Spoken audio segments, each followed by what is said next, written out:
ரோஷினி ரெடியா இருங்க. First standard boys right சொல்றதுக்கு ரெடியா இருங்க. ஸ்டேஜ் கிட்ட வாங்க.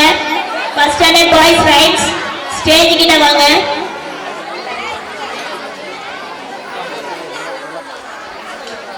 அனைவருக்கும் வணக்கம். என் பெயர் சே மோகிச்சரன். நான் 5ஆம் வகுப்பு படிக்கிறேன். படிக்காத மேதை என்று அழைக்கப்பட்டாலும் தமிழகத்தில் அனைவரையும் படிக்க வைத்த மேதை என்று பெருமை கூறிய காமராசரை பற்றி பேச வந்துள்ளேன். தென்னாட்டு காந்தி என்றும் கர்ம வீரர் என்றும் கல்வி கண் திறந்த காமராசர் என்றும் பல்வேறு அடைமொழிகளால் அழைக்கப்பட்ட காமராசரை இன்றைய கல்வி திருநாளில் நினைவு கூறுவதில் பெருமை அடைகிறேன். தமிழ்நாட்டை ஆண்ட முதலமைச்சர்களில் குறிப்பிடத்தக்க ஒருவராக கருதப்பட்டவர் பெருந்தலைவர் காமராசர். தமிழக அரசியல் வரலாற்றில் பொற்காலமாக கருதப்படுவது இவரது ஆட்சி காலமே.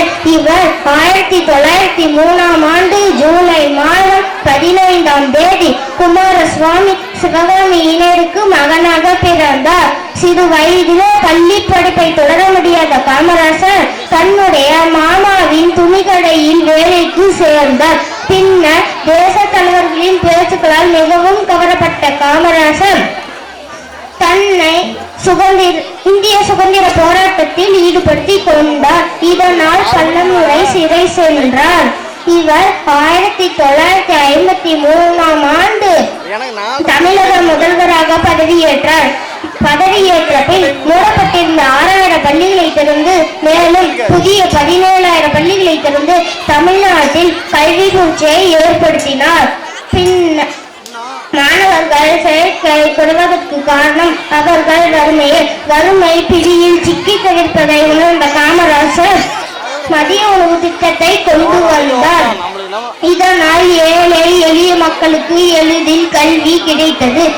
இந்திய அளவில் தலை சிறந்த மதிய உணவு திட்டம் அனைவராலும் பாராட்டு திட்டமாக உள்ளது. ஒரு கோவில் திறந்தால் இந்துக்களுக்கு மகிழ்ச்சி, ஒரு சர்ச் திறந்தால் கிறிஸ்தவர்களுக்கு மகிழ்ச்சி, ஒரு நூலகம் திறந்தால் அறிவாளிகளுக்கு மகிழ்ச்சி, ஒரு பள்ளிக்கூடம் திறந்தால் நம்மை படைத்த கடவுளுக்கே மகிழ்ச்சி என்று பெருந்தலைவர் காமராசரின் பிறந்த நாளை கல்வி வளர்ச்சி திருநாளாக கொண்டாடுவதில் பெருமை கொள்வோம். நன்றி.